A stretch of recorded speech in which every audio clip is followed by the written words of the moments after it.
A questão pede primeiro para analisar, testar a hipótese nula de que o beta 2, né, seja igual a 2 contra beta 1 igual, diferente de 2. Teste bicaudal, né, ao nível de significância de 5%, ok? E aí, a distribuição T em questão, ela tem 8 graus de liberdade, porque é o tamanho da amostra menos o número de parâmetros, que é 2, 10 menos 2, isso vai dar 8. E aí a gente calculou, né, o valor da estatística, né, eu peguei aqui o 0,75, subtraí a média sobre H0, que é 2, e dividi pelo respectivo erro padrão, que é 0,339. Isso aqui deu aproximadamente menos 3,687. E eu comparo esse valor com o quantio crítico, né, que é o 2.306 à direita, né? Aqui 2.306 à direita, ou menos 2.306 à esquerda. Esses valores aqui são os quantis que carregam áreas de 2,5 à esquerda, né? 2,5 à direita, de forma que eu tenho 5% de probabilidade nas causas, na região crítica. 2,5. Então, aqui, o valor crítico, o valor calculado da estatística, ficou situado à esquerda desse valor crítico, e aí sugerindo a rejeição da hipótese nula. E aí, o próximo passo foi a gente calcular o intervalo de confiança, né? E aí a estimação intervalar, a gente pega o beta, chapéu, né? A estimativa, que deu 0,75, né? E vamos somar e subtrair essa margem de erro, que vai depender do quantio crítico, né? No caso aí, considerando o grau de cobertura de 95%, esse quantio crítico vai ser esse valor de 3,06, tá? É 2,306, na verdade. E aí, o que acontece? Para construir o intervalo de confiança, vou pegar a estimativa 0,75, colocar aqui, o quantio crítico eu já tenho, 2,306, e vou multiplicar pela raiz da variância, que é o erro padrão, que está aqui embaixo, que é 0,339. Né? Então, fazendo a conta, deixa eu abrir aqui agora.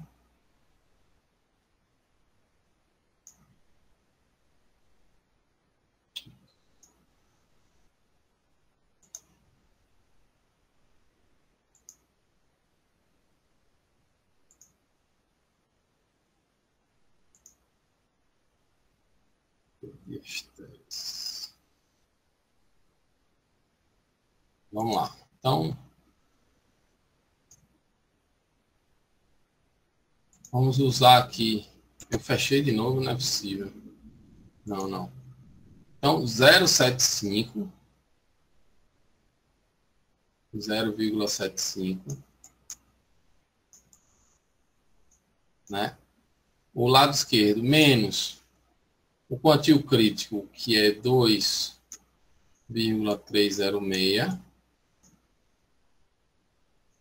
multiplicado pelo erro padrão, que está aqui embaixo, 0,339. Esse é o lado esquerdo do intervalo, é o limite inferior do intervalo. Certo? E o limite superior vai ser igual a 0,75 mais 2,306 vezes 0,339. 339. E aí o lado esquerdo, o lado direito, somou, subtraiu, né? Isso aqui vai dar menos 0,0317. E o lado direito vai dar 1,531. De forma que o intervalo de confiança vai ser dado por limite inferior, menos 0,0317, limite superior, 1,531. E aí a gente tem a fórmula, né, do intervalo de confiança, né, o resultado da estimação intervalar. E aí qual é a conclusão final aqui, né? Veja que o número 2, ele não pertence a este intervalo.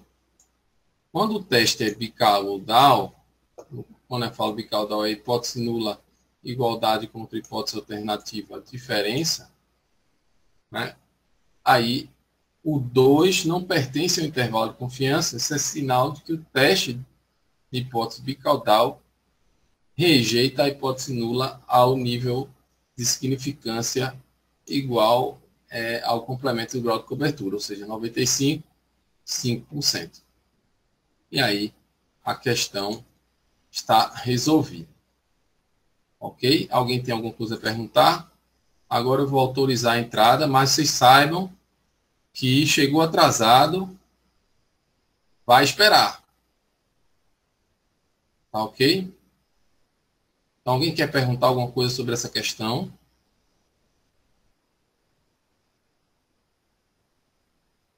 Pessoal?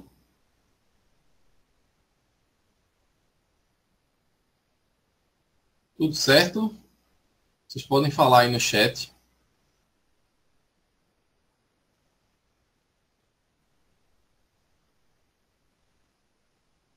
Então, assim, como eu falei no início, essa questão me preocupou um pouco, porque muitos alunos me entregaram a resposta exatamente com o mesmo texto do gabarito que eu tinha divulgado há um tempo atrás, porque essa questão foi uma questão de prova anterior e eu vi exatamente cópias dos textos, do texto que eu tinha colocado no gabarito.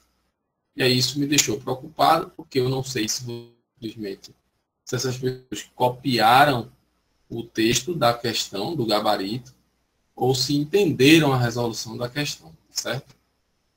Então, ficou aí o aviso. Então, só para notar novamente. Então, vamos para outra questão. Então, vou entrar aqui no AVA novamente.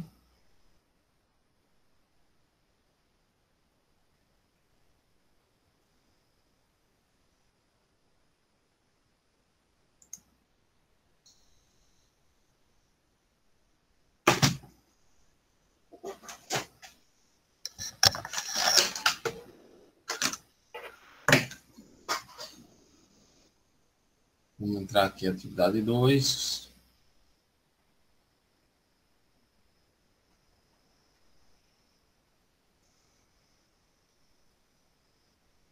Próxima questão. Então, aqui é uma questão que eu dava os dados, a base de dados para vocês, e a ideia era que vocês desenvolvessem a solução, né, usando algum aplicativo ou até manualmente. Porém, quando vi as correções, eu vi muitas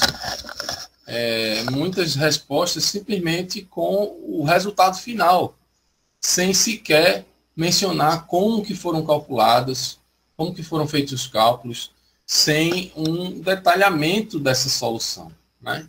E aí essas questões, essas respostas eu recebi, não desconsiderei tudo, mas tirei aí um percentual de aproximadamente 50% do valor da questão, ok?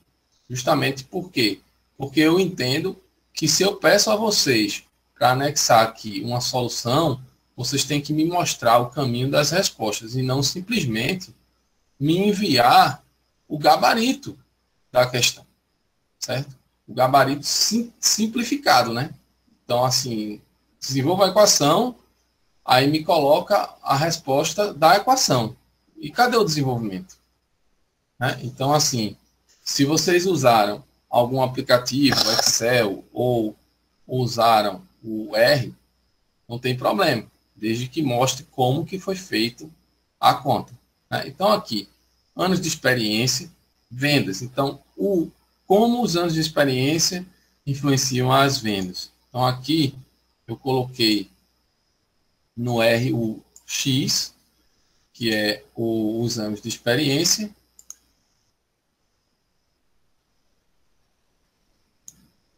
o Y são as vendas, a estimativa do beta 2, a gente consegue, né, é um modelo de regressão linear simples, então é possível a gente encontrar as expressões das estimativas de mínimos quadrados. Eu vou mostrar aqui as fórmulas, mas isso aqui também está no material que foi postado para vocês. Né?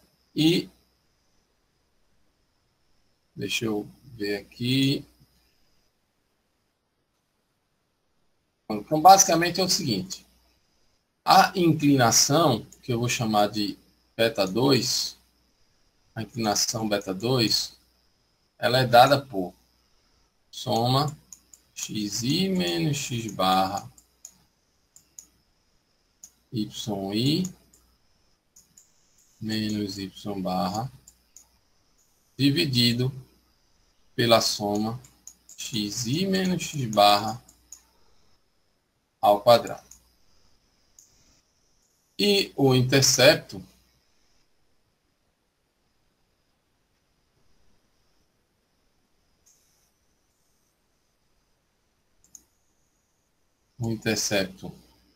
beta 1 chapéu vai ser o y barra menos a inclinação x barra. Então, com essas duas fórmulas, essa fórmula aqui ainda pode ser escrita assim, ó, covariância de x com y dividido pela variância de x. Então, usando essas duas fórmulas, eu posso aplicar aqui os cálculos, né, usando o R. Então, covariância de x e y sobre variância de x, beta 2, rodou. Beta 1, média de y menos o beta 2, média de x, rodou. Imprimo o beta 2, certo? 4, e imprimo o beta 1, chapéu, né? 80. E aí a reta de regressão, nesse caso aqui, a reta de regressão, y chapéu, vai ser igual a 80, né? Mais 4x. Essa é a reta de regressão. E aí, o segundo item, então descreva a equação de regressão, pronto, está feito. Quem resolveu isso aí, está tudo certo. Usa a equação estimada para prever as vendas com 9 anos de experiência. Então, você substitui 9 aqui na equação. Então, y vai pegar o coeficiente, aí eu vou usar aqui, ó, ou usa, vai ser a reta, usa a reta, né? A reta de regressão, então 80 mais 4 vezes 9, né? Isso aqui vai dar a estimativa do y a 9 anos de experiência. Então, eu fiz isso aqui no R, coloquei o valor e imprimi, deu 116. O terceiro item, calcule o coeficiente de determinação com base no coeficiente R2, comente, né, o ajuste da regressão. Então, só com base no R2. Então, o que é o R2? O R2 vai ser o SSE, que é a soma dos quadrados dos resíduos, sobre o... desculpa. O R2 vai ser 1 menos a soma dos quadrados dos resíduos, que lá no material de vocês isso aqui está como SQR, o SQE, não me falha a memória, dividido pela soma total dos quadrados. Essa soma dos quadrados dos resíduos, você pode tirar os resíduos do modelo, somar, pegar os quadrados e somar. E aqui é basicamente a variância da resposta multiplicada pelo n-1, né? Então, nesse caso aqui, eu peguei 1 menos a soma dos quadrados resíduos dividido pela soma dos quadrados totais. Esse R2, 100 vezes, né, em percentual, né, ficou 93,03%. E aí, de forma... Vamos lá, aqui, calcule, estabeleça o teste de hipótese ao nível de significância para testar a significância dos anos de experiência. Então, vamos testar a significância dessa estimativa, né? Essa estimativa aqui, beta 2, essa inclinação. Será que essa estimativa é significativa, né? Então, eu preciso... Aí vocês podiam usar aqui agora, né, a estimativa do modelo, né, e dar um sumário, né, porque tudo que a gente fez pode ser resumido aí na saída do R. Então, está aqui o 80, está aqui o 4, e aqui eu tenho os erros, respectivos erros padrões, né. Então, no caso aqui, testando o 4, a gente divide 4 por 0,386, né. Eu vou pegar aqui o 4, vou dividir por 0,386. Vou comparar isso aqui, deu 10,34, com o quantil, né? Aí, qual o tamanho, quantos elementos tem aqui no Y? 1, 2, 3, 4, 5, 6, 7, 8, 9, 10. São 10. Né? O N é 10 e o K é 2. São 8 graus de liberdade. Então, vou comparar isso aqui com o quantil T com 8 graus de liberdade, que é aquele valor 2,306. E aí, eu já tenho aqui que eu rejeito a hipótese nula, ou seja, a estimativa é significativa. Ok? Então, essa seria a solução, né, do item D. Quem quisesse usar a fórmula para encontrar esse erro padrão, no material que eu postei para vocês, tem essas expressões, né?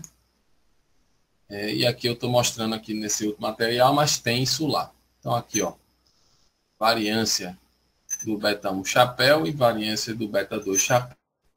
E aí a gente precisa substituir, né, porque vai estimar essa variância, precisa substituir o sigma aqui pela soma dos quadrados dos resíduos dividido pelo número de tamanho da amostra menos o número de parâmetros, né? Então aí vai usar a substituição aqui por SSE sobre N-2. Ok, então resolvido um segundo item. Perguntas?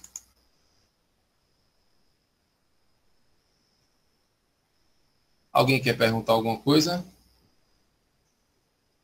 Raíssa, você falou que não entendeu aí. Qual letra? Qual foi a letra que você não entendeu?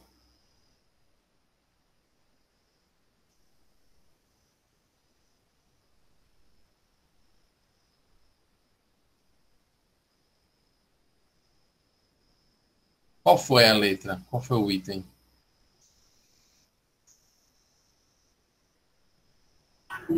Foi, professor. Então, tá me escutando? Estou sim. Eu acabei me equivocando nessa última questão, que era para fazer o teste de hipótese. Eu tinha ficado meio com uns probleminhas, então eu acabei fazendo um teste de hipótese aleatório. Não vinculei com a questão da... Ai, Deus. Eu estou lilas hoje. Então, eu acabei criando uma hipótese 1 e 2. Aí, ficou totalmente errada essa questão, no final das contas. Eu sei que para o que eu tinha me proposto na hora, eu sei que ficou certo, eu acredito. Mas para o que era solicitado, não. Aí, eu acabei perdendo essa parte. Mas tudo bem, veja, o que importa é o seguinte, que você viu que, como se trata de um modelo de regressão simples, a única hipótese que a gente podia testar para significância, ou você poderia fazer esse teste sobre o intercepto, que aí valeria do mesmo jeito, tá certo? Como também para o... Você quer saber se o intercepto é igual a zero ou não. Aí Eu você... tinha, A mesma coisa aqui, o procedimento aqui para testar o intercepto, divide 80 por 3, que é o erro padrão, e compara isso com o 2.306, que é o quantil da T com 8 graus de liberdade.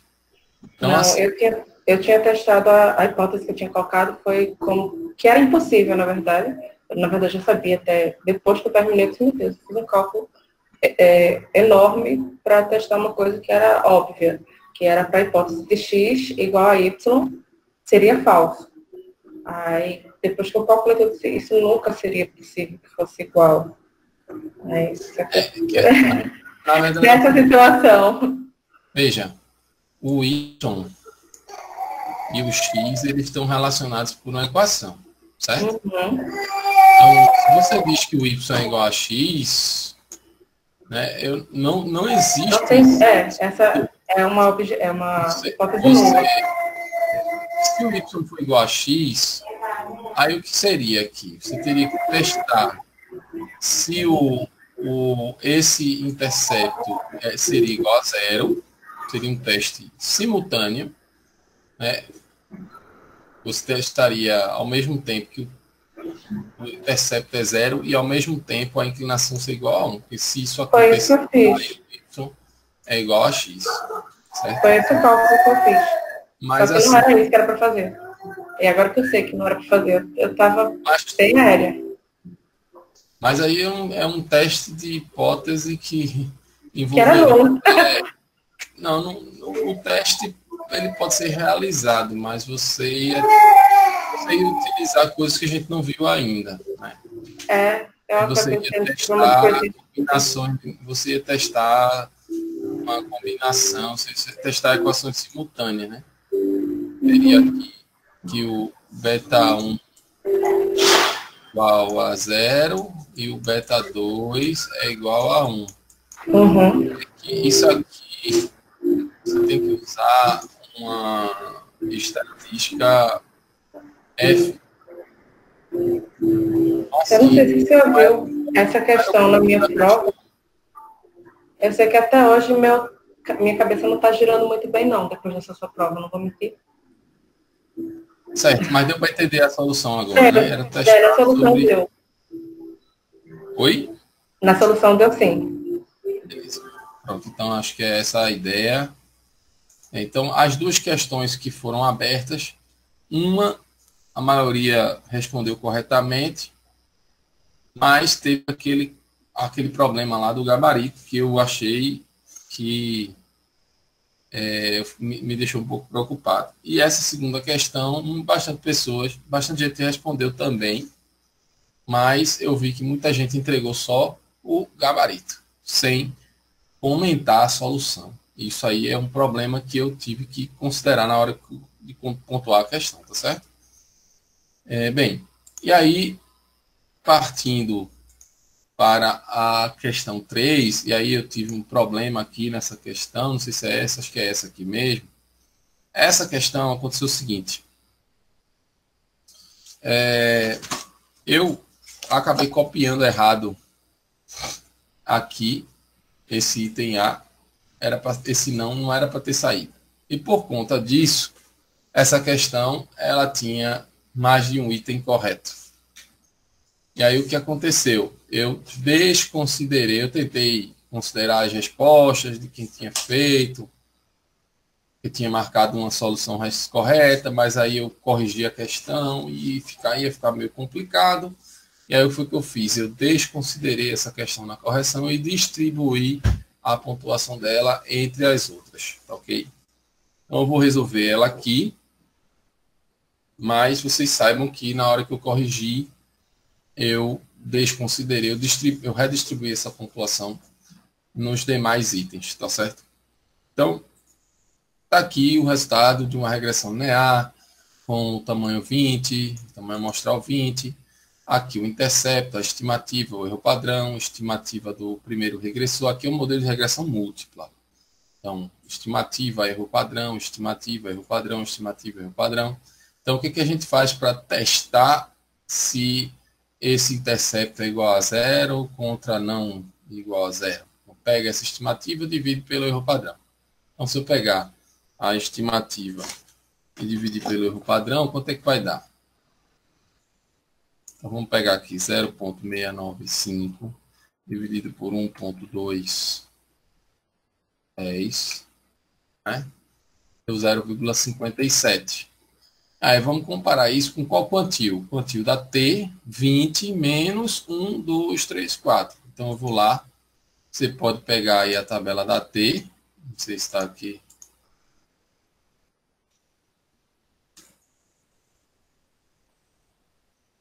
Pode pegar aqui a tabela da T, com, no caso aqui, 16 graus de liberdade. Então, com 16 graus de liberdade, vamos olhar aqui o quantil à direita, né? 16 graus de liberdade, considerando 95, 5% de significância, eu vou no 16, né? Eu vou nessa faixa aqui do 16, né? E vou olhar aqui o 2,5. Aí eu vou ter esse valor, né, que é 2,12. Esse 2,12 vai ser o meu valor de referência. 2,12. Passou de 2,12 em valor absoluto, valor da estatística, rejeita a hipótese nula. Não passou, não rejeita a hipótese nula. Então, aqui na questão, o primeiro resultado deu 0,57, não rejeita a hipótese nula.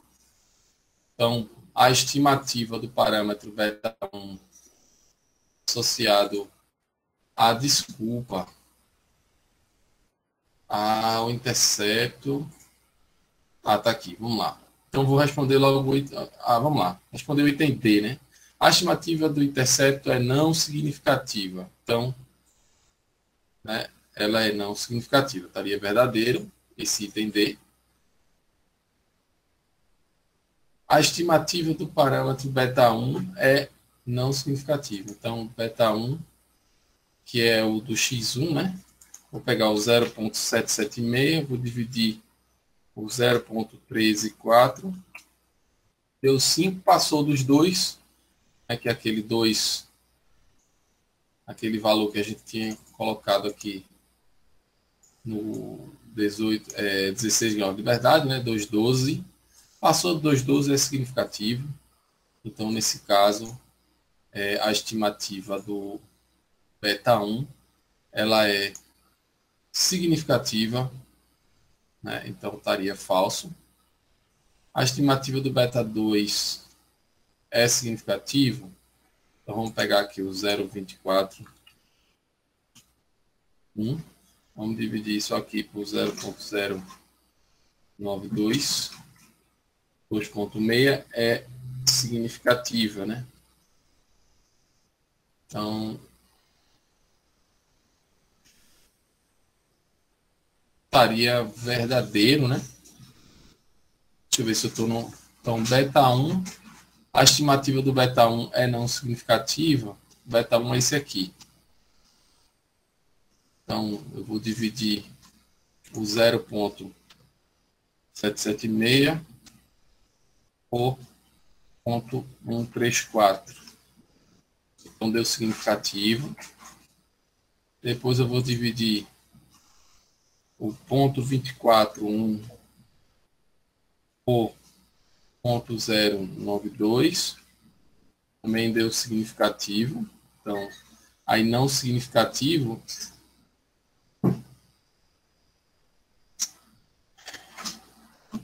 é não significativa a primeira. Eu me perdi aqui na conta, só um minutinho, pessoal. É 0,776 dividido por 0,134.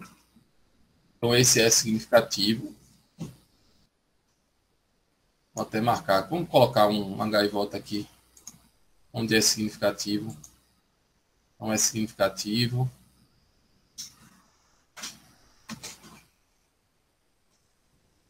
Aí vamos pegar aqui o segundo, né?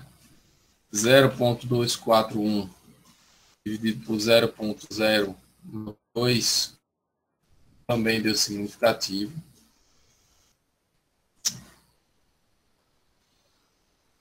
Aí vamos pegar a terceira. 1,017 sobre 0,297.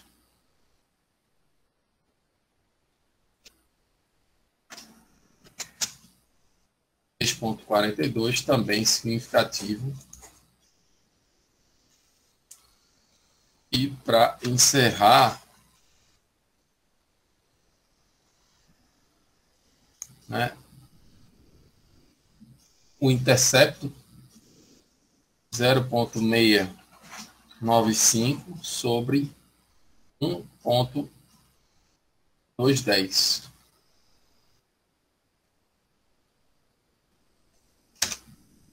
Zero 0,57, esse aqui não significativo. Então, respondendo aqui, a estimativa do parâmetro beta1 associado a x1 é não significativa. Falso. A estimativa do parâmetro beta2 associado a x2 é significativa. Verdadeiro. A estimativa do parâmetro beta3 associado a x3 é não significativa. Falso. E aqui o D, a estimativa do intercepto é não significativa.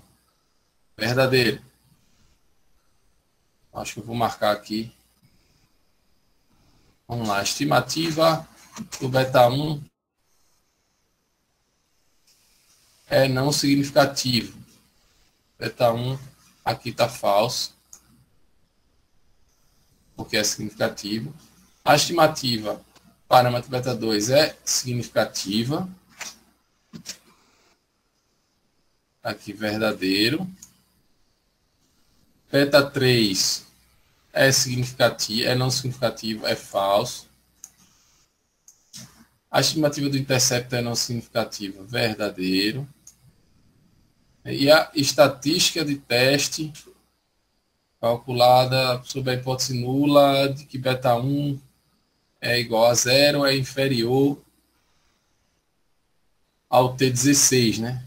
Isso aqui significaria dizer que esse beta1 ele é não significativo, né? Então aí eu não sei qual é a pergunta, deixa eu ver aqui, ficou FV, FV, e essa última aqui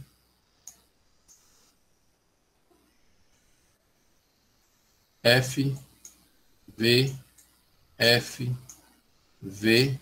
Então, estou dizendo que isso aqui é inferior, ou seja, é não significativo, né? O beta1 chapéu. Vamos fazer a conta de novo aqui para não perder. 0,776 dividido por 0,134. Então, ela é significativa, isso aqui é falso. Então, é falso. Certo? Então, tem dois itens verdadeiros, né? E eu coloquei como se fosse uma questão que só tivesse uma resposta correta, né? Então, eu tive que anular a correção dela, mas eu corrigi ela. Ela agora está com o gabarito certo, mas eu redistribuí a pontuação. Então, tudo certo. Ok. Então, essa questão aqui, eu redistribuí a pontuação dela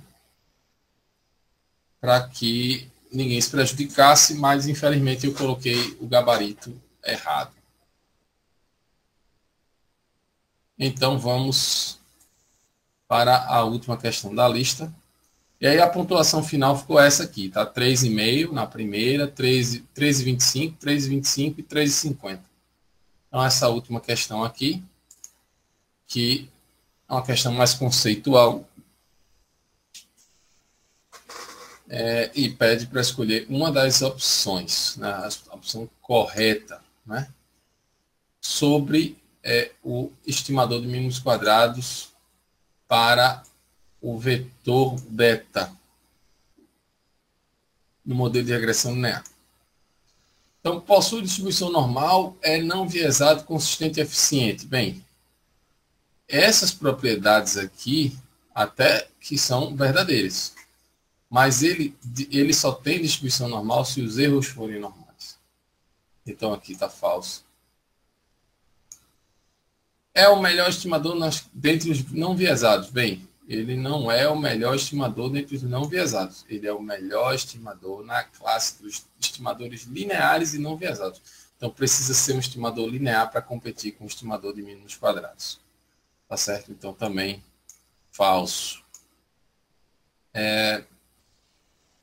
Sobre a homocedasticidade, sua variância pode ser estimada por essa matriz de covariância, onde X denota a matriz do modelo, SSE é a soma dos quadrados dos resíduos e K o número de parâmetros do modelo. Isso aqui é verdadeiro. Essa é justamente a expressão da matriz, da estimativa da matriz de covariância desse vetor de parâmetros beta. Então, aqui estaria a resposta nesse item. Mas vamos para o próximo. É um estimador não linear determinado pela expressão beta chapéu x' x menos 1, em que x denota a matriz do modelo, y vetor de observações para a variável dependente. Então, estaria tudo certo se eu não tivesse dito que ele é um estimador não linear, porque aqui ele é linear em y. Pode ver que é uma quantidade vezes o y. Então, é um estimador linear.